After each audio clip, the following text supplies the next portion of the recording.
빗생TV 그린필드 인사드립니다. 살다 보면 뭔가 뒤죽박죽 되면서 도대체 시간이 어떻게 흘러가는지 못 느낄 때가 있습니다. 시간이 있냐고 묻거나 시간이 없어 바쁘다는 등 시간이란 단어를 은연중에 많이 사용하고 있습니다. 하루를 마감하고 잠들기 전 돌아보면 이렇게 시간이 훅 지나가고 또 내일이 올 거라는 당연한 시간의 흐름을 잠시 인지하기도 합니다. 어떤 일이 잘 진행되지 않고 시간만 흘러가는 것을 느낄 때 시간의 소중함을 새삼 깨닫게 됩니다.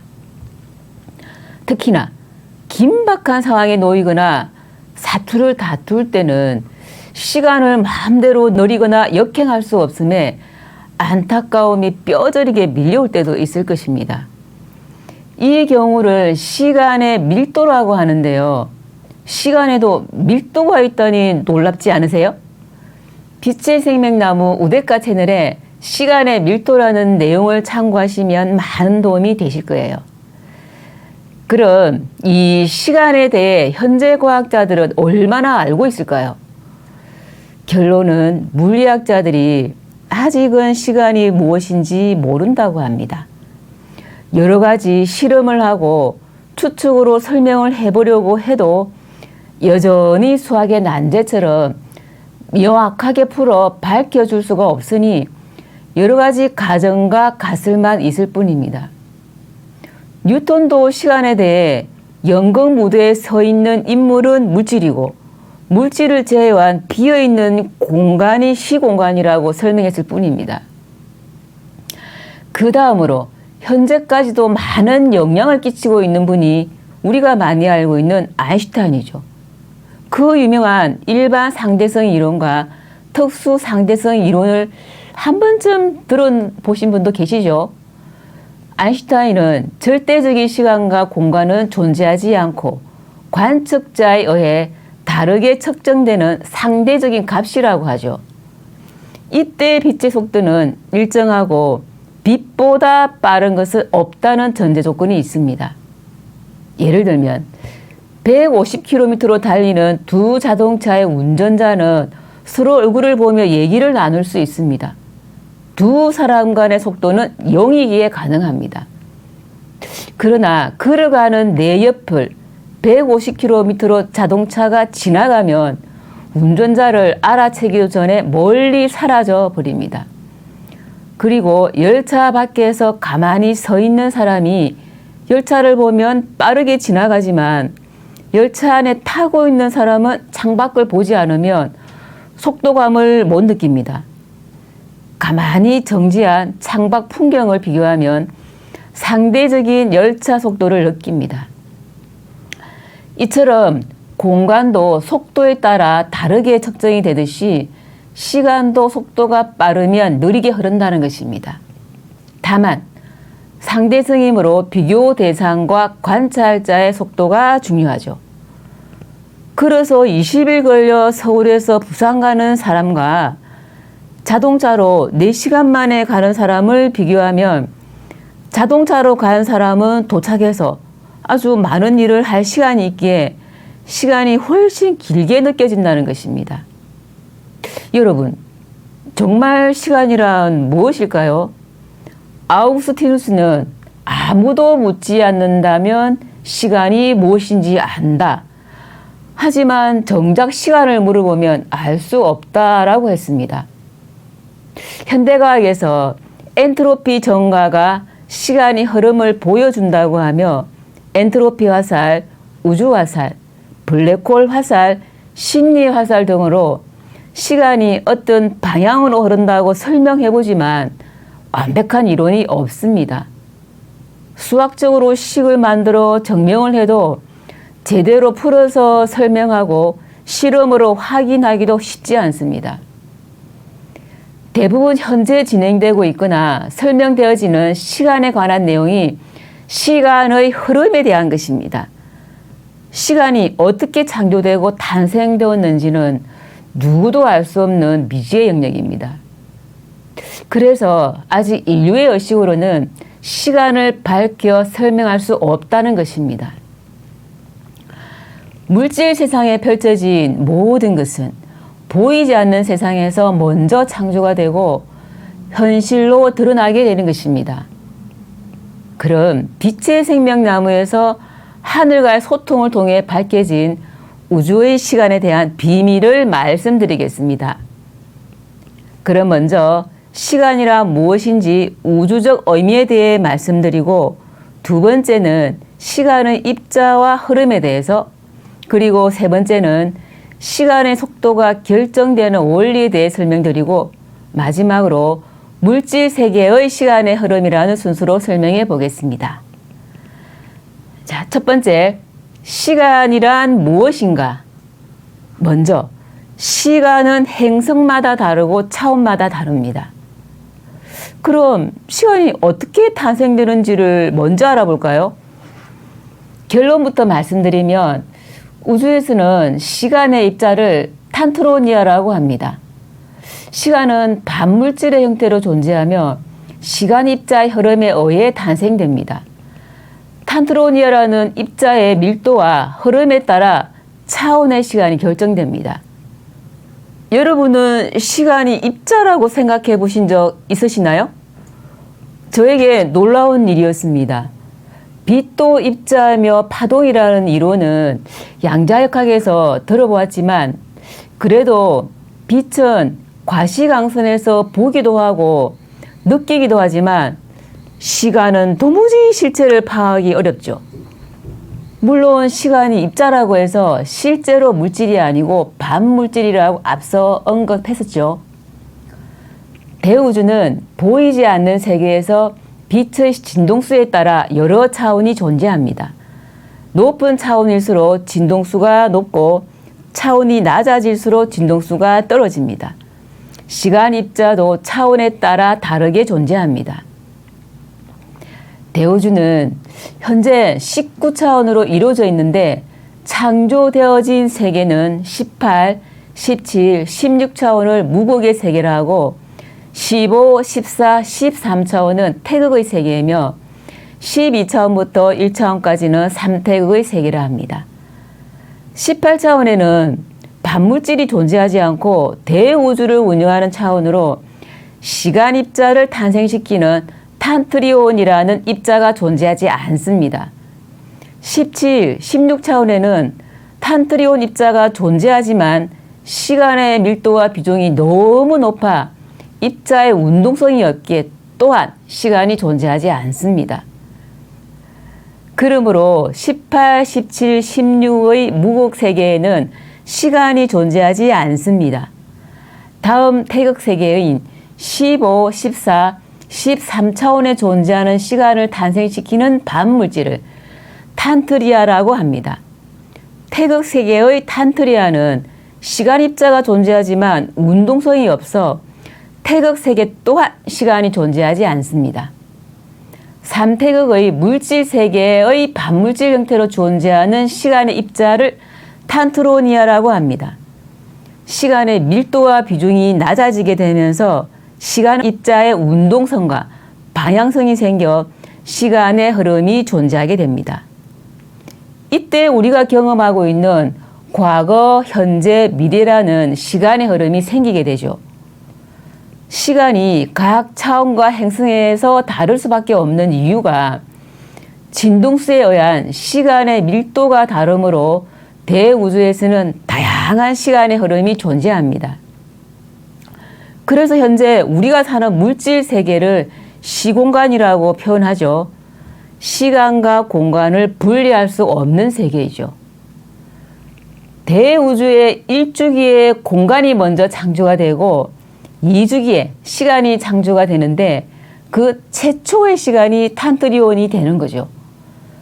시간의 속성을 가진 정보가 패킹된 탄트리온이 물질 세계로 공간 속에 흐르게 하기 위해 탄트로니아라는 입자로 변하게 되는 거죠. 차원이 가지는 진동수에 의해 시간 입자도 그에 맞게 변하게 되는 원리입니다. 시간의 입자를 우주에서는 빛나는 성 또는 별을 의미하는 탄트로니아라고 부르게 됩니다. 자, 정리하면 생명의 기원과도 같이 시간도 시간의 속성을 가진 모든 정보가 담긴 탄트리온에서 시작해서 탄트로니아로 물질 세계로 내려오며 변환되어 현재 우리가 그냥 경험하지 않아도 선천적으로 인식하고 알고 있는 시간이 탄생되는 것입니다. 두 번째, 시간 입자의 모양과 흐름의 원리에 대해 알아보겠습니다. 탄트로니아라는 시간 입자는 공간에 떠 있습니다. 모양은 투명한 구형으로 존재하며 구형의 내부에는 무형의 기계장치가 있습니다. 무형의 기계장치 안에 핵 역할을 하는 작은 점 모양의 칩이 있습니다. 이 무형의 기계장치의 비중이 시간 입자의 밀도를 결정하고 시간 입자의 밀도가 높을수록 시간의 흐름이 느리게 되는 거죠. 자, 세 번째는 시간의 속도가 차원별로 결정되는 원리입니다. 앞에서 잠깐 언급한 내용을 좀 더 설명하면 중력이라는 게 아인슈타인의 일반 상대성 이론에 의하면 질량이 있는 물체가 있으면 그 주변에 시공간이 변형된다고 합니다. 스프링으로 된 침대가 우주 공간이라고 했을 때 볼링공을 떨어뜨리면 떨어진 곳에서 깊은 공면이 생기게 됩니다. 그러면 그 주위로 구슬을 놓으면 구슬이 공면을 따라 빠르게 빨려 들어갑니다. 그때 구슬을 끌어당기는 힘이 중력이라는 것이죠. 가벼운 물체는 무거운 물체 옆에 있으면 무거운 물체 쪽으로 끌려간다는 것입니다. 그래서 사람들이 지구에 딱 붙을 수 있다는 거죠. 그리고 공간이 공면으로 휘게 되므로 휘기 전보다는 길이가 늘어날 수밖에 없죠. 영상 화면을 보시면 더 이해가 쉬울 것입니다. 휘기 전 구간을 직선으로 걷는 거와 굴곡이 지은 부분을 내려갔다 다시 올라가며 거리가 늘어나기 때문에 시간이 길어진다는 거죠. 인터스텔라 영화 기억하시나요? 거의 3시간여의 긴 상영시간과 다른 시공간을 오가는 내용에 어려운 과학 용어를 모르고 보니 이해하기 쉽지 않은 영화였죠. 아마 끝까지 눈 뜨고 보신 분들이 많지 않은 걸로 압니다. 내용 중에 지구의 인류들이 새로운 행성에 살아야 하는 위기가 닥쳐 지구에서 제일 가깝고 생명체가 살 수 있는 희망이 있는 밀러 행성을 찾아 떠나는 내용이 있었죠. 쿠프가 다녀온 밀러 행성은 블랙홀 가까이 있기 때문에 지구보다 중력이 아주 강하게 작용하므로 시간이 느리게 갈 수밖에 없는 결과로 시간 차이가 밀러 1시간이 지구에서 7년 정도가 된다고 합니다. 그럼 시간의 속도가 어떻게 결정될까요? 무극 세계에 존재하는 탄트리온 입자의 비중이 제일 높습니다. 그리고 물질 세계에 존재하는 탄트로니아가 비중이 제일 낮아 가볍기 때문에 시간의 흐름이 빨라집니다. 그러므로 차원이 낮을수록 시간 입자가 가벼워 시간의 흐름이 빠르게 존재하고 차원이 높을수록 시간의 입자가 무거워 시간의 흐름이 느리게 흘러갑니다.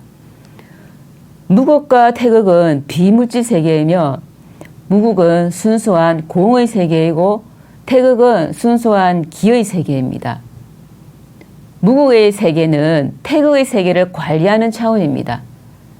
그러므로 비물질 세계의 관리를 위해 존재하는 태극의 세계는 시간이 존재하지 않습니다. 물질 세계를 관리하는 홀수 차원에서도 시간의 흐름이 존재하지 않습니다.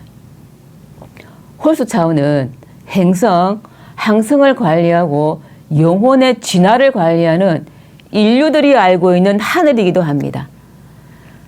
하늘이 시간의 흐름에 영향받지 않아야 물질 세상을 온전히 관리 통제할 수 있기 때문입니다. 시간의 흐름에 따라 변화무쌍한 색의 세계는 시간의 흐름이 없는 곳에서 안정적으로 관리해야 합니다. 그리고 시간 입자를 탄생시키는 시스템이 있는데 이것을 시간 조절자라고 합니다. 빛으로 만들어진 우주공학 시스템입니다. 시간 입자의 흐름을 조절하는 시스템을 시간 조절자라고도 합니다.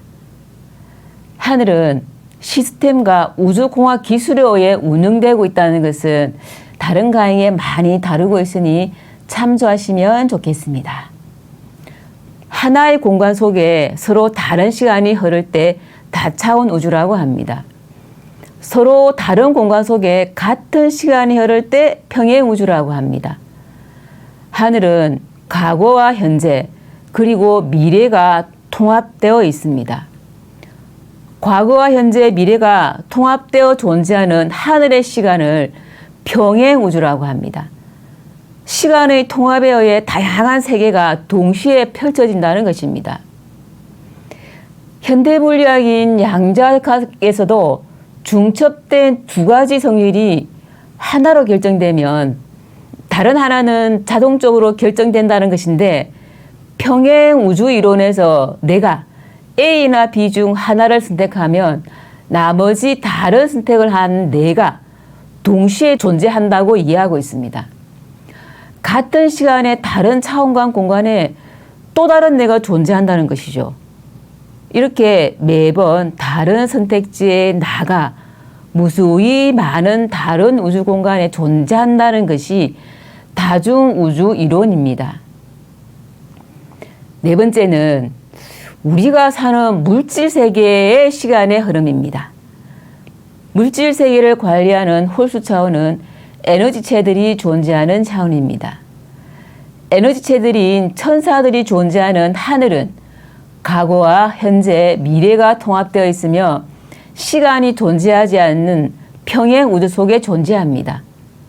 그러므로 하늘의 시간과 땅의 시간이 다르고 각 행성의 차원이 다르기 때문에 시간도 다르게 흘러갑니다.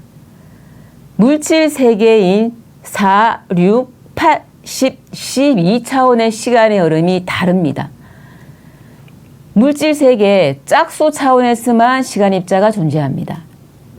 시간 입자들의 움직임을 만드는 거대한 무형의 기계 장치를 통해 시간 입자의 운동 속도와 방향성이 결정됩니다.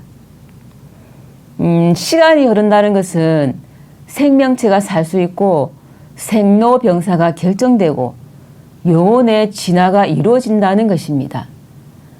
시간이 흐르는 방향이 있기에 생명의 변화가 탄생과 죽음으로 연속성을 유지하며 펼쳐집니다.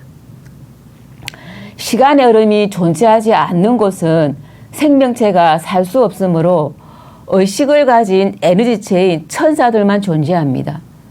앞에서 언급하였듯이 시간의 흐름이 없는 비물질 세계에서 물질 세계를 관리 통제하게 됩니다.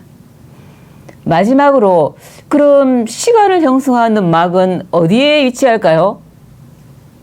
행성은 제일 바깥에 공간의 막이 있고 그 다음은 시간의 막이 존재하며 더 안쪽으로는 생명 탄생의 막이 있습니다. 이 세 가지를 행성 탄생의 막이라고 합니다. 물론 비물질로 존재하므로 관측할 수는 없습니다. 한 행성이 탄생해서 생명체가 살 수 있는 환경이 되려면 반드시 존재해야 하는 차원과 공간의 막입니다. 행성의 공간의 막과 시간의 막 사이의 공간에 시간의 입자에 운동성을 부여하여 행성의 공간의 흐름이 생깁니다. 행성에 시간의 흐름을 결정하는 무형의 거대한 시스템이 있는데 이 시스템에 의해 가능한 것이죠. 시간의 운동성이 한 방향으로 질서 있게 주어지며 시간이라는 과거와 현재와 미래가 탄생되며 시간의 탄생이 이루어집니다. 생명체도 가장 기본 입자인 페르미온에 패킹된 입자에 의해 생명체의 탄생이 이루어지듯이 시간도 시간을 형성하는 기본 단위의 입자에서 시작이 됩니다. 차원을 달리하여 물질 세계의 낮은 차원에서 시간을 형성하기 위해 이름을 달리해서 변화되어 시공간에 펼쳐지게 되었죠. 현재 과학자들이 생명체의 탄생도 아직 밝혀내지 못하고 다양한 이론만 있을 뿐 제대로 인류를 이해시킬 수준으로는 가지 못했습니다. 오늘 이 시간을 통해서 여러분이 시간의 탄생이 어떻게 이루어지고 시간을 조절하는 거대한 시스템이 존재함을 알게 되었습니다. 시간을 지배하는 자가 세상을 지배하는 자라는 말이 있습니다. 시간을 탄생시키고 조절하는 그 분이 대우주를 통치하고 운영하시는 온전한 창조주 한 분이신 건 당연한 것이죠. 이 시기에 이런 정보가 하늘로부터 전해지고 인류들에게 알려지는 이유가 있겠죠. 하늘이 땅이 되고 온전한 창조주 하나님이 육화하셔 후천의 새 하늘을 이 지구라는 행성에서 펼치시고 계시기 때문이죠. 오늘은 빛의 생명나무에서 하늘과의 소통을 통해 밝혀진 대우주의 비밀을 소개해 드렸는데요. 이 비밀이 많은 인류들이 받아들이고 상식이 될 날이 멀지 않을 것입니다. 밝혀지지 않은 수많은 과학적 진실들이 하나씩 전해지며 인류들의 의식이 깨어나면 지구에 갇힌 의식이 아니라 대우주로 확장해 나갈 것입니다. 내가 그동안 알고 경험한 것이 너무도 미미한 것이라는 사실을 인지하며 이 강의가 여러분에게 마음을 열고 지구 대기권 밖을 벗어나 새로운 의식으로 도약 있으시길 기대합니다. 이것으로 오늘 강의는 마무리하겠습니다. 감사합니다.